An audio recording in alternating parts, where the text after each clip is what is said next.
are paying these people, say, hey, if you will come here and shoot this content, I'll give you either it's not usually most of like a free trip, but like some kind of like highly discounted. Every time that I have a client that is traveling, they have full access to me 24 hours a day.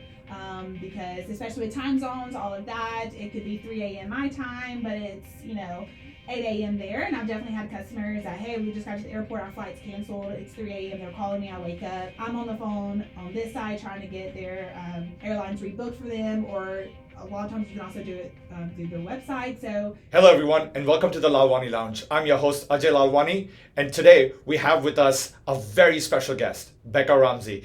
Becca is the owner of the travel agency called Joyful Journeys, and she's also a travel queen. This episode is like a cheat code for your travel hacks, your dream destinations on a budget, so much so that your wallet is going to say thank you. So if you're tired of layovers, suitcase struggles, or just want to travel on a budget, this is the episode for you. Buckle up, because we're about to take off. Enjoy.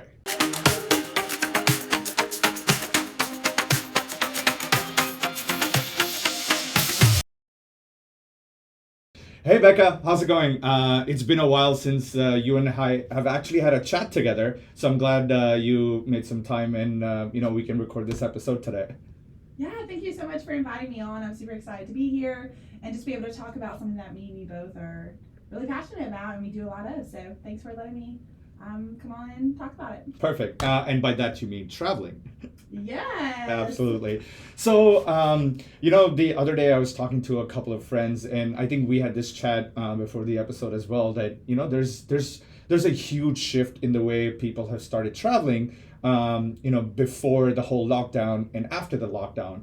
So the things that we see that, people were not too much into solo travel or traveling just for a weekend or something before, the lockdown, and after lockdown, since a lot of people could work remotely and, a lot of places opened up, people started traveling more and, living in different places and trying these out. And what has your experience been in this regard? Well, as someone who was an avid traveler before and post-COVID, and someone who lived in a very touristy place through COVID, I saw a big difference I think it's people just realize that you're not guaranteed next week, you're not guaranteed next month. And so people started to realize, hey, like, I may not be rich, but I have this money that I could put towards something that's going to bring me joy. And I think they were just willing to just get out and go experience something. I think when people they took advantage of that freedom to just jump on a plane and go somewhere, and then through COVID they weren't allowed. A lot of places did not allow for a lot of movement, especially in between countries. And so I feel like a lot of people realized that if I have this time, I need to get out and go now. And post-COVID, like you mentioned, there are a lot of people who took advantage of, a lot of companies realized they could save a lot of money by having remote workers instead of bringing them back into the office.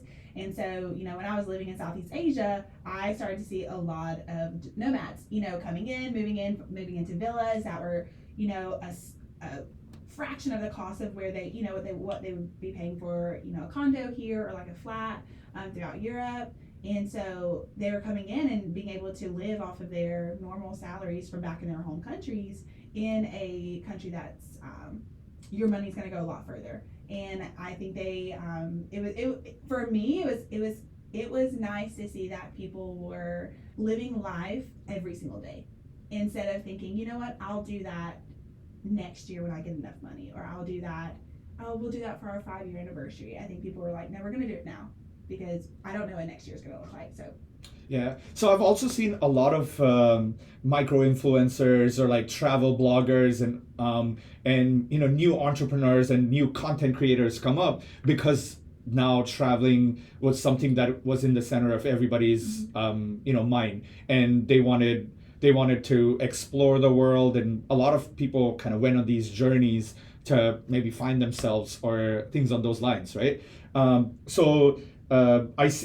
because I've seen so many influencers do this, do you think that led to like prices going higher? And because like when you try to book a ticket to any place, it's a very expensive ticket now.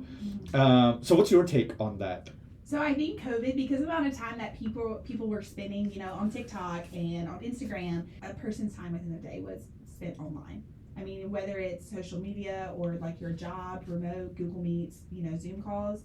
And so people who were on those platforms or didn't have anything else to do during that time except for stay at home, became their social media accounts blew up because of, whether they were recording themselves doing whatever. And so because they now have this platform and post COVID, a lot of, vendors, different suppliers around the world are paying these people to say, hey, if you will come here and, shoot this content, I'll give you either it's not usually most of like a free trip, but like some kind of like highly discounted rate. And so I think that is bringing light to a lot of, especially some of those smaller vendors that really struggled through COVID because they didn't have the participants or customers coming in. And so if they can bring in these content creators to, make content and then in return is going to bring in new customers, I do think that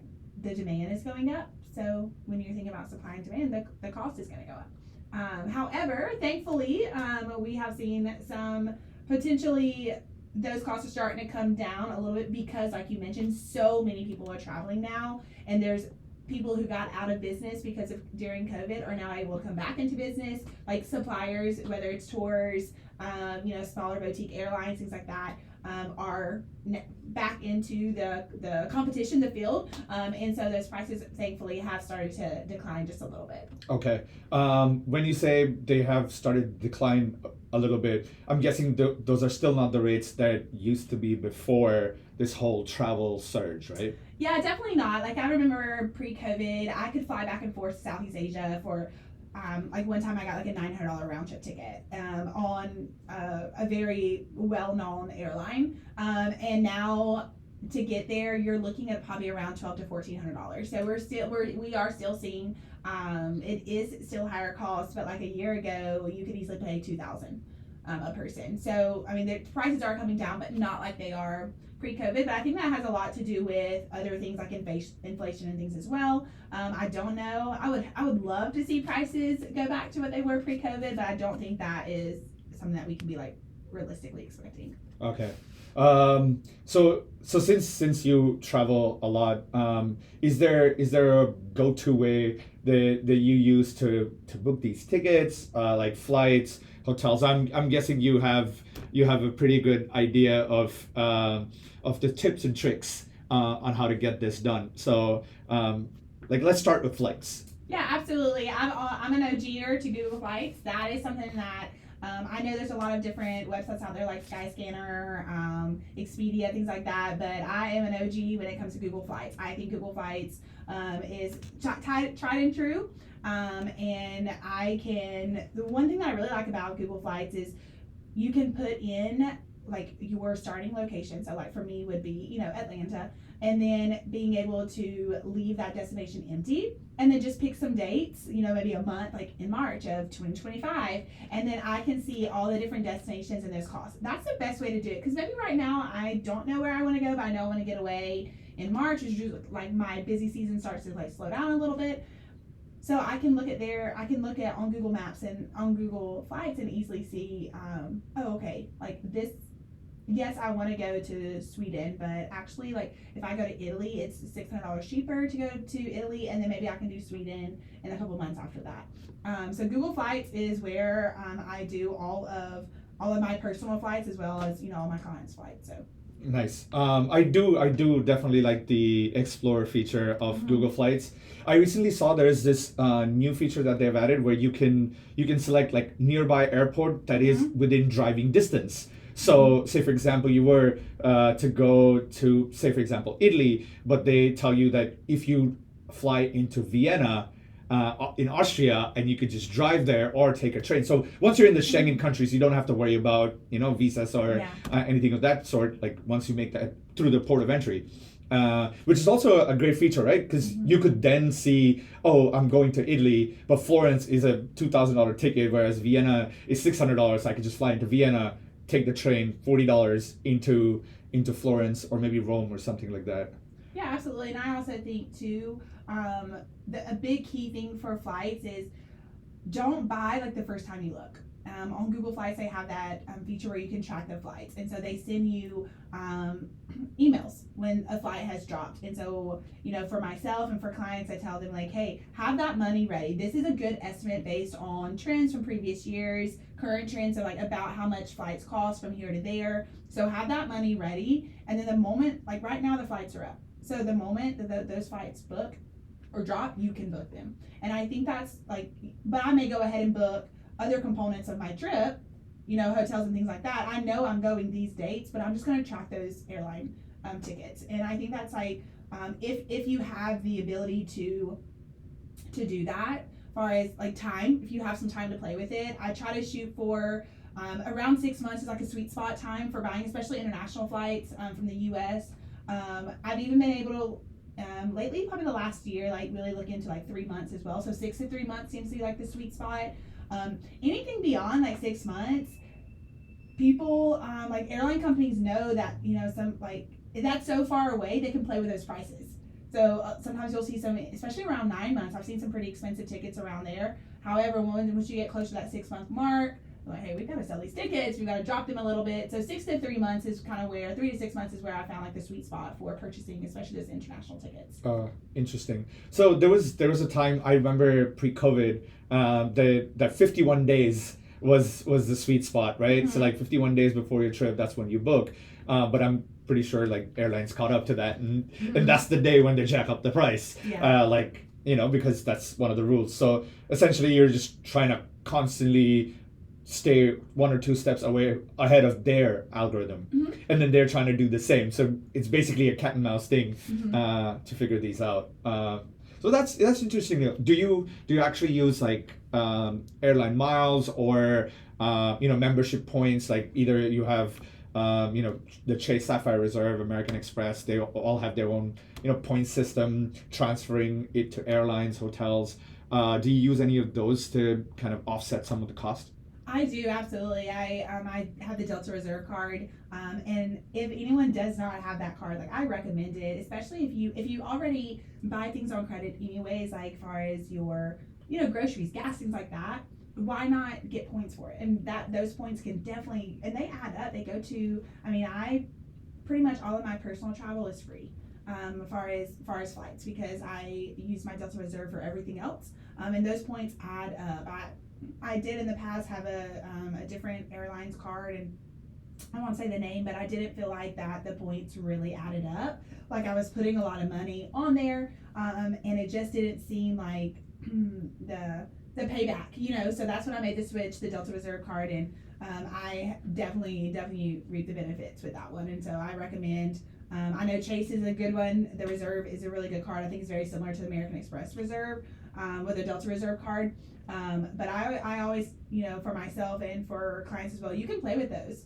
You can play with those points just like you can with, prices. Watch those points go up and down as well. And so if you don't know how to watch that, definitely reach out to, a travel advisor that does know how to do that, because of, you can easily save 30 to 50, 60,000 points. And that could be another flight. So.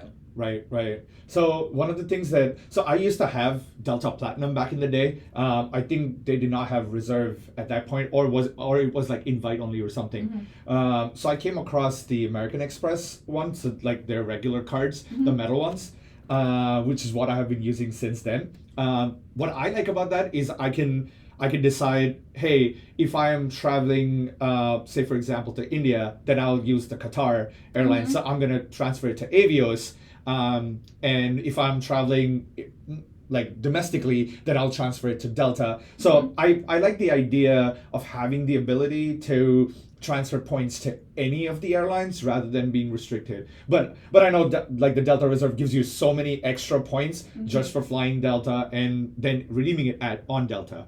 So I guess if you're like constantly traveling Delta or Delta partners, it definitely makes sense to have like a Delta Reserve for sure. Absolutely, and I do agree with you. I think having a travel card that's not connected to an airline, you have a little bit more freedom in what airline to use it for. However, if you are loyal to one airline, then it pays off to have their card. Right. But when I fly to Asia and Southeast Asia, I typically would not fly a Delta code share flight. So whether that's Air France or any of the larger European, KLM's another big one. I actually really like Asian airlines. And I love the Middle Eastern airlines. I think those are top notch. If I have clients that are going back and forth, I always recommend. Qatar is one of my favorite airlines. Emirates is also really nice. All their cabins are nice. So even if you're going to be booking economy, the seats are larger. The recline of them are larger. The customer service is top notch. All of your flight attendants and things like that are top notch. So, even though I'm a loyal Delta customer, if I'm going to Asia, I definitely always reach out to those Asian airlines. So, nice. So in that case, it would be very convenient to have a non-airline credit card to be able to contribute those points over. Right. I don't know if you've noticed, I have a Qatar model plane over there. Oh yes. See on that table over there? Yes, I do see it. So. Yeah. So. What would you? What is your top airline company in Asia? So if I'm flying to India, I'm flying Qatar only. Yeah. Right? And Qatar has this Q suite, which is the business class with the doors and everything. I am telling you, it is one of the best experiences ever. Right? So once I flew that, I just wanted to fly that out of, hey, let's try this out, right? And they had some promo going on or whatever. Back then, that ticket was around $2,000. Mm-hmm. Which, if you're flying to Asia, you're anyways paying 1,200 anyways, right? On a decent flight at a decent hour, right? Especially if you're trying to fly weekends. And back then I had my job, right? That I had to worry about. So I would leave on a Friday. Now, however, I can leave on a Wednesday, which is one of the cheapest days to fly. So I would fly. So I took that flight. It is such a great experience. I sit down, you have your welcome drink, the door closes, there's enough room for my tall body to fit. I can fit straight in the entire lay down seat. They add bedding, they give you pajamas to wear. It's such a great experience. I usually end up telling them in the first 30 minutes, okay, this is what I'm gonna eat today, this is what I'm gonna drink. Make sure you get everything out at the same time as soon as your first meal service starts. I don't want to wait till dinner. Just give that to me, close the blinds, and do not disturb me. So flying from Atlanta to Doha, it's a 14-hour flight. Yep. 2 hours, I'm awake. I watch a movie, eat food, get a drink, go to bed, and then I just wake up in Doha when the plane lands. Yes. I've done that plenty of times. Or I'm knocked out until because people don't realize this, but airlines, when it is time to eat, they release a scent. A scent that kind of typically a citrus one that actually, as people smell it, kind of wakes them up. Because why? Because it's time to eat and they need their customers to wake up. So people don't realize this. So next time you go on a long international flight, pay attention to that. You're like, what's that smell? And it's because they're trying to wake the customers up without having to turn the lights on. Because who wants to have the lights turned on when it's technically 3 a.m. your time? Right. But in addition to that, I want to share that Turkish Airlines. I've been watching their first class or business class seats because they're upgrading and they are nice. So if you ever want to just try a Turkish, the national Turkish airline, I think they're going to start competing with Qatar and Emirates. So their first class seats are nice. So. But I don't like their customer service. So yeah. I'll give you an example. So one of the pages on their website says, if you're traveling economy, if you have a 12-hour layover, then we will give you a free hotel stay. And business class, 9 hours will give you a hotel stay. All right. So I book a 17-hour layover. So I'm clearly, well within whichever ticket I book, I'm fine, right? So they redirect me to this page where I'm supposed to put my PNR number and my last name, and they say, oh, you're not eligible because you need 20 hours. So your information page says 12 hours, Oh yeah. But while I'm trying to do this, so I reach out to customer support. They're like, no, we don't care what's written on the page, but this is our rules. I'm like, so then tell me the rules before I book a ticket, right? Because you have your rules out there. It's not like, Yeah. ask us. We've changed it. And if you have changed it, change it on your website too. Mm-hmm. They're like, sorry, we cannot help you with this. I wish I could do anything. I was like, all right, I'm just canceling this ticket. Yeah. So it was well within 24 hours. So I canceled my ticket and I was like, never flying Turkish again. Oh no! I mean, I've had situations like that with airlines that other people like absolutely love, and I'm like, no, I will never step foot on that airplane again. Okay, so yeah, I mean, things like these happen. But now that we have the flights and everything booked, do you think it's a good idea to either book the hotels in advance like you do to wait for a good flight, or is there like a tips and tricks for the hotels as well? Hotels prices do not go down. If anything, their prices go up the closer to date. Because you have to think that the closer you get to a date, the rooms are filling up, and so they can raise those prices the closer you get. Because hey, if you want to come to this hotel, well, you're going to pay this price, and we only have X amount of rooms left, and so people are willing to pay more, especially if it's a specific hotel. So far as like having like last minute prices, you don't see that on hotels. So I always tell people, for myself, but also for my clients, like hotels are one of the first things, with your airline tickets, the first things you want to book. Go ahead and get them. And now sometimes what I'll also do is I'll watch a hotel and like I'll look for upgrades. So if probably about 2 weeks out for my trip, I'll reach out to the hotel, hey, like introduce myself, and especially if I'm flying on or if I'm staying on some kind of like a loyalty program, just let them know who I am, I'm coming, and kind of what I do, and I would appreciate any kind of upgrade, and typically I always get it. So I always tell people, I tell my clients as well, like don't be scared to reach out for that upgrade, because a lot of hotels, if it's available, most of the time they're willing to give it to you, but you just have to be willing to ask. So as far as hotels, go ahead and book them in advance. Don't wait around because you'll get stuck with not so nice ones, So Right. So I actually heard this somewhere. I was talking to one of my friends, and one of the things that we spoke about is like if you at any given point of time just ask somebody, is there a possibility for you to provide an XYZ? Then I would love it. Like politely just ask for it. If it is possible, 9 times out of 10, people just usually just give it to you. Like, oh, you asked nicely. All right, I have an upgrade. I can just give it to you, right? Because for the person at the front desk, it's just 2 button clicks, right? So that's another thing. Another thing that I feel that for people that are not really extroverted or social or want to make those calls. A lot of cards, I keep coming back to this, but the American Express card has a Fine Hotels tie-up, where if you book through their portal, they will just like at specific hotels, they will just automatically give you an upgrade. Which is also interesting for like people that do not want to make that call, but for people that are traveling on a budget, that definitely helps. Like, hey, can you get me an upgrade, or can you get me a better view, or can you accommodate certain things? If possible, right? Instead of like demanding, hey, I have 10,000 points, you need to do this for me. Like, can you please, do this? Yeah, I think kindness goes a long ways. Because I think we've all had our glorious moments, and we've all had our not so glorious moments. And there's been days where maybe I had a really long travel day, and I get to a hotel and they overbooked, right? And I'm left without a room, or you get there and you get into your room and it's not clean. Right, like there's hair smelling in the shower, and that's a big thing for me. I can't do hair in the shower.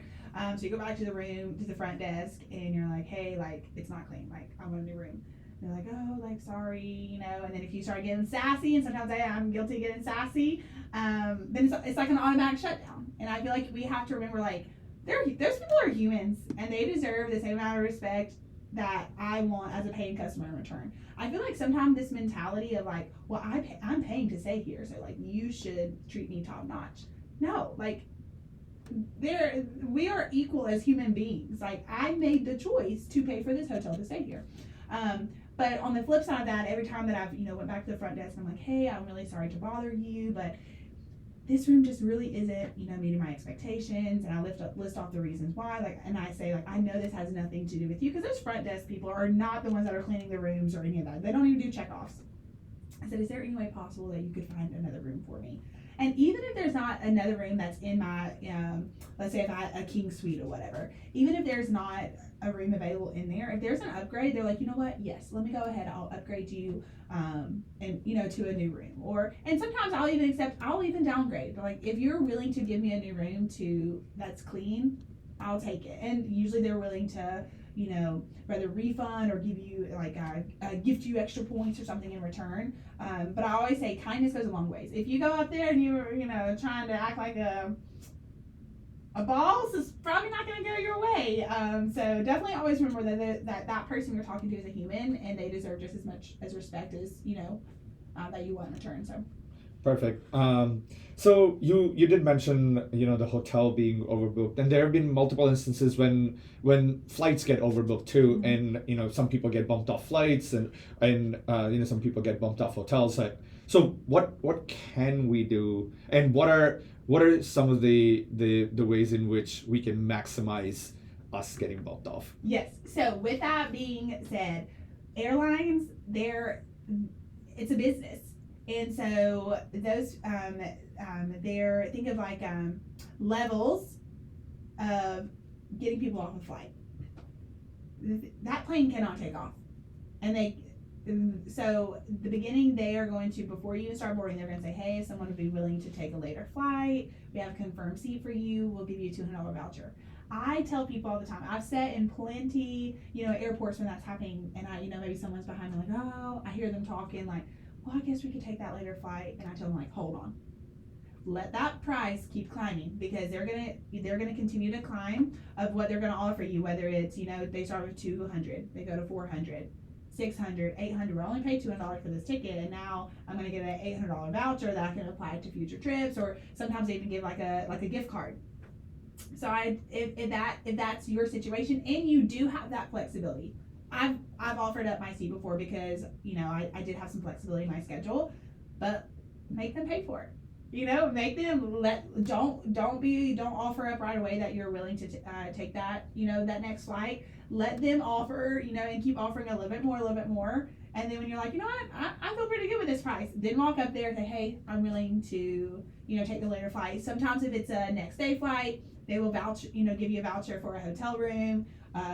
Meal cards or kind of like meal vouchers, but don't be scared to ask for those things, especially every airline's a little different, but there are there's laws that what airlines, if something like that happens, they do have to provide you, and I'm no legal person, so I'm not going to give legal advice on that, but definitely push. I always say if the airline has done some kind of the flaw is on their part, make them pay for it. And I think that that's okay, but be smart, be kind, but make sure you get some kind of payment back for it. Right. So couple of times it has so happened that they start at 200 and people come and take it. Mm-hmm. Right, so they don't let the price go higher.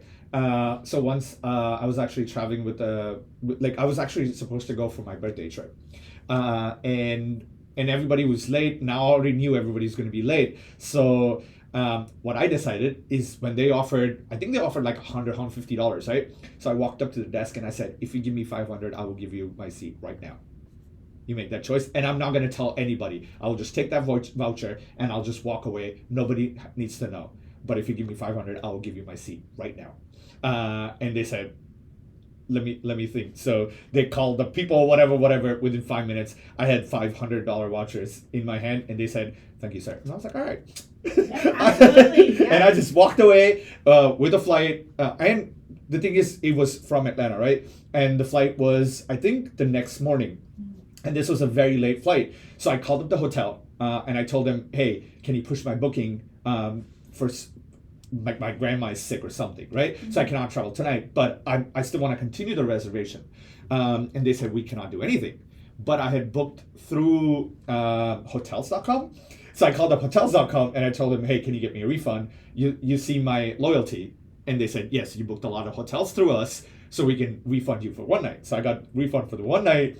I got 500 for my ticket. I came back home, slept the night, woke up next morning, and flew and went up with all my friends. So it turned out to be like a good birthday weekend. Good, yeah, and that definitely happens. But if you're willing to, negotiate and be patient, there's definitely ways to kind of get a little bit of payment back for the inconveniences. For sure. Are there any websites or like terms and conditions which we check, without seeing that actually specify if your flight's 2 hours late, then we pay you X amount of dollars, or is there like a breakdown chart or by FAA by any chance? So that's what I was talking about. There's like legislation about that, and I'm not going to give legal advice on that. And airlines do vary. But one of the biggest thing is, I used to never do travel insurance, never. However, I started getting in situations where, especially through COVID, flights were getting canceled left and right, and it wasn't due to like a mechanical issue, it's because they're choosing not to fly, or, so I actually do, there are times that, and when you go through your purchasing your airline tickets, it will say like, do you want to, provide insurance, get insurance for like $35 or $50, something like that. Well, I've been in situations where that ticket got canceled, but I was in another country. I had to get a new flight home. Well, let's say that original ticket was $1,000. Well, now I'm booking this new ticket 2 days in advance, and it's cost me $2,000. If I would have had that travel insurance, they would have reimbursed me that extra $1,000. And so for myself, it definitely it depends on the ticket cost and where I'm going, and if I'm paying cash or if I'm using points. For myself and for clients, like I actually do I've started offering that, because I think, especially with the financial situations that a lot of people are in today, that travel insurance is pretty important. So. Okay. And when you say clients, I heard you say that like 7 times. What do you mean by clients? Yeah, so I own a full service international and domestic travel agency. So I service clients all over the world. I get to go in and basically and make their dream destinations come to life. And so I absolutely love doing it. I have clients that are single, solo travelers. We talked about earlier. Like that's been kind of like a new thing, a new trend since COVID.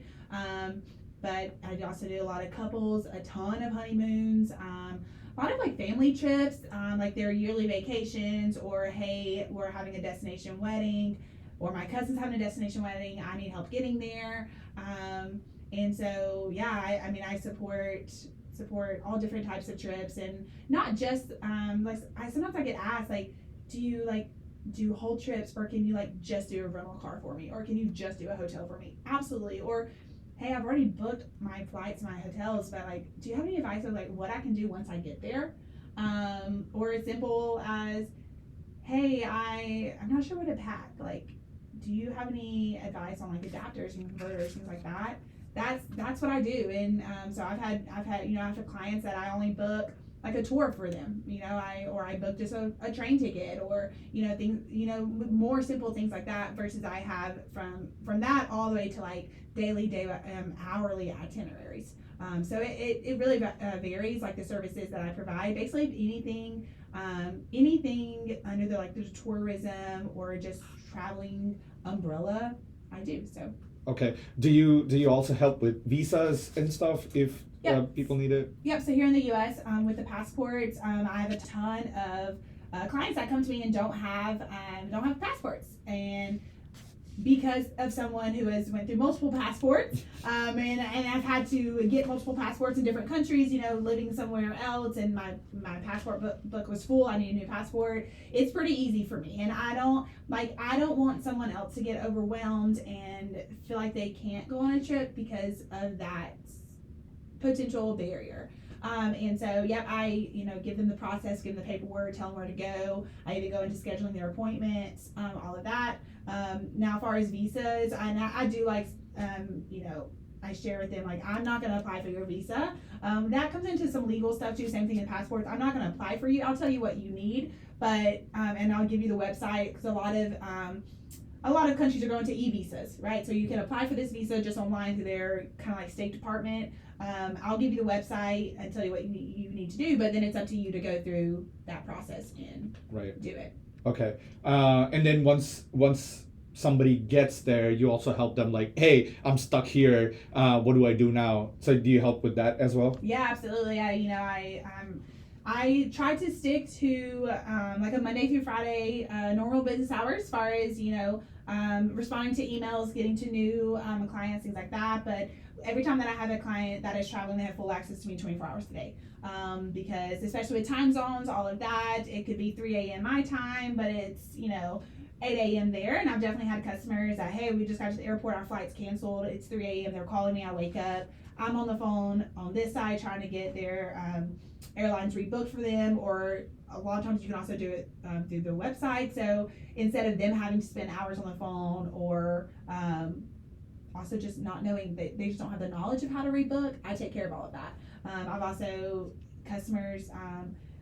paying customers who are in another country and they're like, hey, like we've seen this on social media.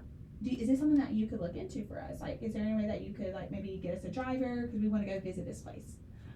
Absolutely. So when the clients have access to me from the day that we start talking until the day they get back. So because I have clients that book a year in advance, I have clients that book 3 months in advance, and so they have access to me the entire build up to that trip, as well as at least until they're back home in their home country. Okay. And then I'm guessing you have tie-ups with some of the vendors to make sure that everything's still running smoothly and you don't have to physically be there to, I guess, be their tour guide. Yeah, absolutely. I actually haven't, outside of my own personal travel, I've never had to go with a client. I have amazing contracts with vendors around the world who truly care. Like, these vendors truly care about their paying customers who I'm sending to them. And so whether that's, communicating with me through WhatsApp, a lot of the world uses WhatsApp, or it's, they're jumping on Google calls with me and we're talking through, hey, I have a client coming, they're wanting this, like, even could you customize? I know this isn't something that you offer, but could you customize this for me? But a lot of my vendors do have like online platforms that I can monitor all of that stuff through. And so I do that without my clients needing to know, right? Like or if I notice something, hey, I just want you to know, like, I see a delay in this train. Like, this happened a couple months ago. I had 2 couples in Italy. One of their trains were delayed. I said, hey, just letting you know, your train's delayed. They're doing some work on a part of the railroad, and so there's a little bit of delay. But I want you to know I've already contacted your host. They had went with like a villa, like apartment flat in Europe instead of like a hotel. I said, don't worry, I've already contacted them. Like, they know that you're running behind, so no worries. They'll be there to check you, and I'll keep them updated on that train schedule. So just things like that maybe someone who doesn't travel often or doesn't have that travel experience, they know that they can go and travel at ease.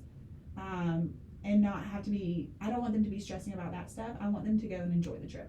Okay. And how vague can my requirements be? So say, for example, I come to you and I ask you, hey, I need to visit 4 countries in Europe. This is the time period I have. So I may not tell you this weekend, but say, for example, October is when I'm thinking about it. Can you plan a trip for me? So essentially, what would be good countries to visit in October? What are the good spots where I could take good photos with, etc., etc. Like, where can I eat? And if I tell you these are my dietary restrictions, so say, for example, I'm vegetarian, right? If that's what I ask you for, or I have like peanut allergies or something like that, right? Or I need ketchup with my fries, and I'm not okay with mayonnaise with fries. That's what Europe does, right? So something that I'm not okay with. But either way, it's like, how vague can I go for you to be like, yep, you know what, I got you? Yeah, absolutely. So it's honestly, that's what makes this job so fun. So a lot of people know the term is like travel agent. I'm a travel advisor. I've been to over 40 plus countries, and adding to that list. And so a lot of the places that my clients are going, I've been to. And so I have clients that come to me and they say, I want to go on a honeymoon, but I have no idea where I want to go. So the first things we do is we jump on a call, because I want to know, what are you interested in? What are things that you enjoy doing? In that conversation as well, we can ask about, are there any dietary restrictions? I have clients that I cannot fly. I'm terrified of flying. So then we have to look at alternate transportations or accommodations. When you're thinking about your honeymoon, do you want something that is in a skyrise? Or do you want something that's like really secluded and like intimate? Like when you think of your dream honeymoon, what do you think of? And so I just take this data, and they're not they're not telling me a specific place. They're just telling me their thoughts. What is their vision? And then I take that, and with my expertise in the knowledge. My expertise and knowledge in the travel industry, I take that and I put together a travel plan, and that travel plan can include different options. So it can include things like a tropical all-inclusive resort, or it can day-by-day itinerary to Europe. We're going to Germany, Belgium, and the Netherlands, right? And I present these to the clients. We jump on another call, and I say, hey, what are you thinking? When they look through it, I give about 2 days. I tell them about 2 days to process it, gather questions, talk with their partner, or if it's a family trip or a solo trip, whatever it may be. And then we jump back on a call and we go through like, what stood out to you? What are you interested in? What are you not interested in? And I tell them, like, this is a safe space. Like, this is your trip. I'm just like your bridge to get there. So you need to be honest with me. If you're, I don't really think that's something that we're interested in, that's okay. Like, that is totally okay, because what you're interested or not interested in, the next client that I work with is gonna be completely different, and that's okay. And so in my role, even though I have my favorite places to travel to, you have to take that bias out, because every person is so different. And so I have people that come to me that they know exactly what they want to do every single day, but they don't want to go through any of the booking or logistics of it. Like, they know what they want to do, but they don't have the logistical planning side of it. And I have, clients that come to me that say, hey, I know I want to go to Italy because of this, of social media, right? They see all these Italian places being tagged and it's beautiful all down the Amalfi Coast. We just want to go there, but they don't know anything about Italy. So then I go through and I plan a trip based on like who it is traveling based off that initial discovery call.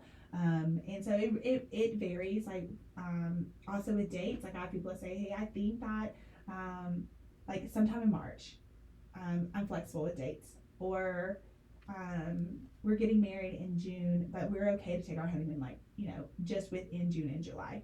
And so they can come to me with a blank slate, or they can come to me with knowing every detail. That's kind of like that's the positive of working with a travel advisor, and kind of like the pro of working with someone who can give you options when you don't know what options there are. Okay, makes sense. So you said you were at 40 plus countries, right? Mm-hmm. I'm now at 36 with 9 Caribbean islands. Oh, so shoot. I better start traveling more. Well, actually, I remember when we originally had this travel conversation, you've traveled a lot since then. Mm-hmm. And I think I had more countries when you started full-fledgedly traveling. Yes. And now you're just like soaring through countries. Mm-hmm. And one of the things that we both enjoy is a lot of traveling, right? So yeah, I'm happy that you're like 40 plus countries. So hopefully, do you want to race till 99? I mean, my bucket list never ends. Right? I think there's so many different places, beautiful places to see on this earth, and that's the whole reason why I started Joyful Journeys, which is the travel agency that I own. And it's because when I think about, when I get to go to these different places, the people that I meet, the cultures I can be a part of, the food, the beautiful sights, like, as a woman of faith, when I go to these places, it's like I get to experience like my Creator's goodness. And being able to experience that brings me a level of joy that I don't get anywhere else. And I do that on a friendly budget. And when I started to think about like what can I bring to this world? Like, what do I have to offer to this world? If I can bring joy to other people's lives through traveling, I want to do that because I know how much joy it's brought me. I want to provide that to other people. And so that's why the bucket list never ends, because there's always something new to see. There's always a new culture to experience. There's also always a new adventure to go on. Like sometimes I get myself on a trip and I'm like, oh my goodness, Becca, where did you get yourself? But that you just roll with it, you know. And I've never walked away from a trip that I regretted or wish I didn't do.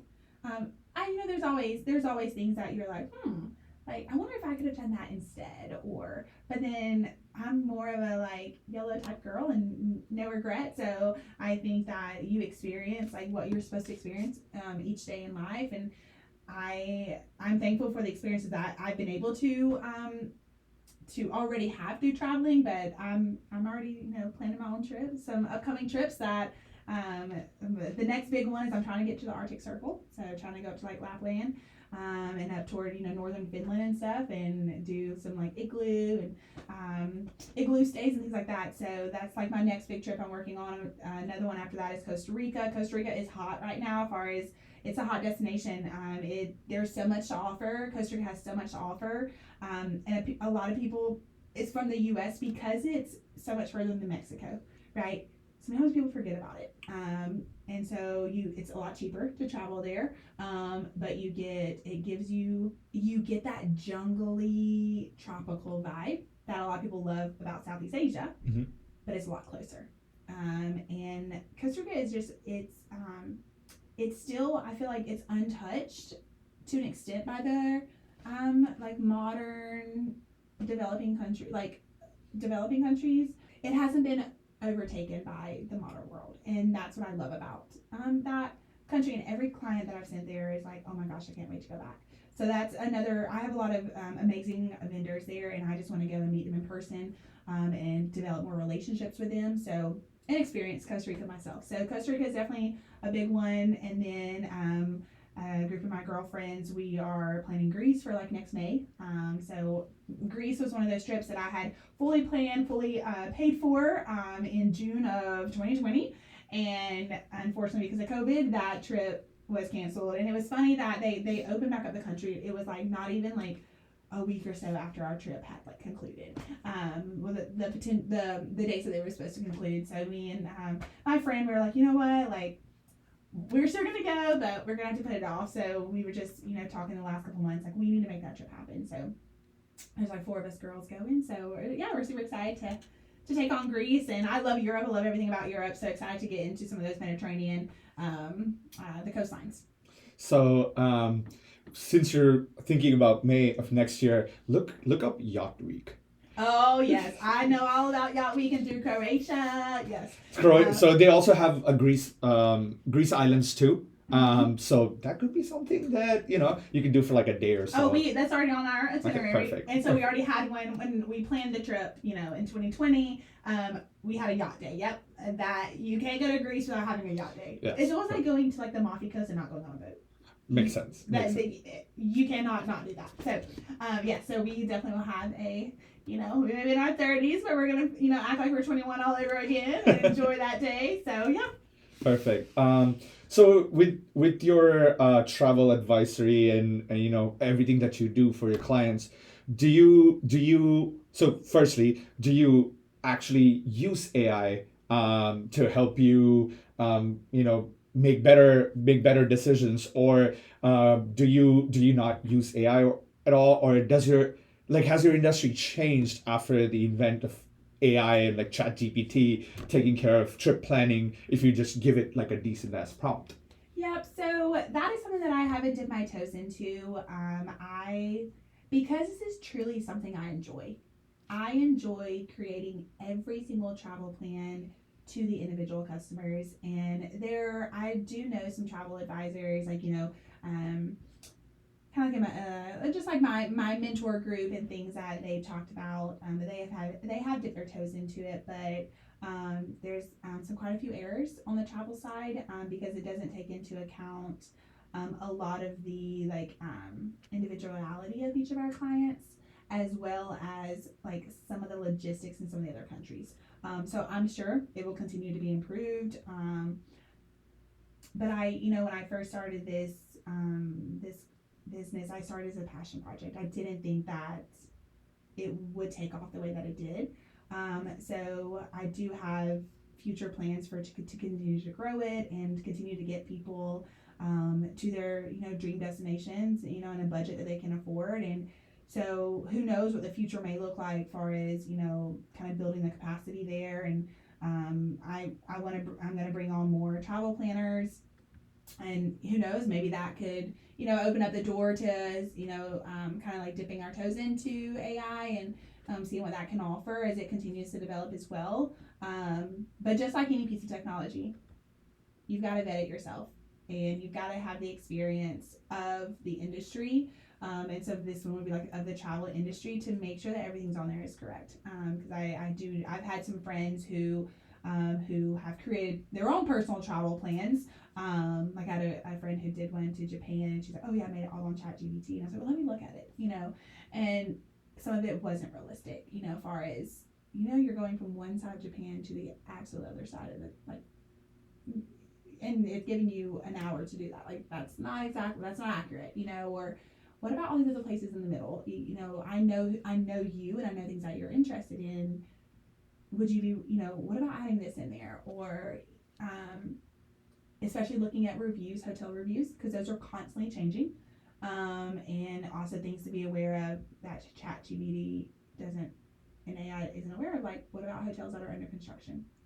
Right. And if you just went off that travel plan that it gave you, you show up and you're like, oh my gosh, like I'm hearing these machines all day long. Well, yes, on the hotel's website, it shared that, but sometimes it's not going to show that through ChatGPT, right? So that, and looking at current reviews, because you and I know businesses are balled out, new management, those places can change. So always looking at like current reviews and taking that into account. So as of now, no, but who knows? We'll see what the future holds. Perfect.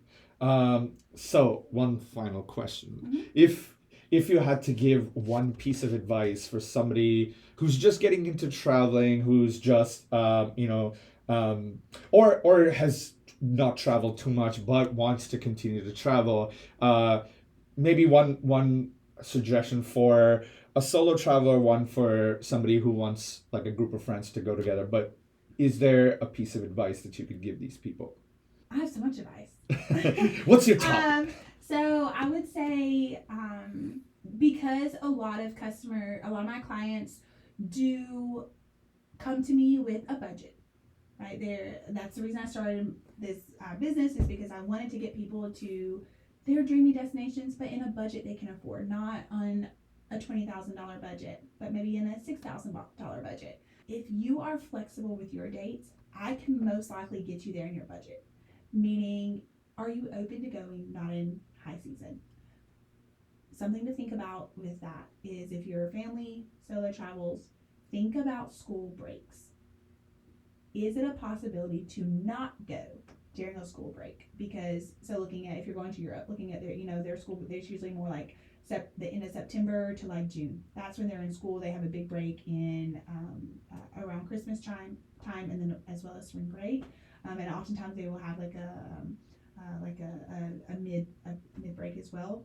So look at those wherever you're going, whatever country you're going to. Look at that, because oftentimes if you can go when it's not a school break in that country or in your home country, then you can typically get a little bit better deal. And so, for example, here's one example: don't go to the Caribbean in February, because it's a massive European break. And so a lot of Europeans travel to the Caribbean in February and like beginning of March. So rates are super expensive. So just having that knowledge of, that was my one piece of advice. If you can be flexible with your dates and have time to go not during a school break. And that includes university as well, like spring breaks, those kind of breaks. Yeah. So in February, the Caribbean has carnival season too. So it's definitely very, very crowded and expensive. Mm-hmm. So, All right, perfect. And on that note, would you like to land this plane? I don't know how this is perfect for the end of this episode, but do you want to land this plane?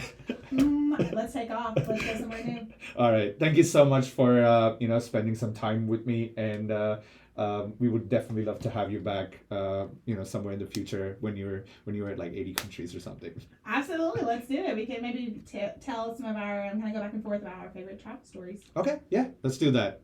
Thank you so much, and ciao. Yeah. Thank you, Ajay.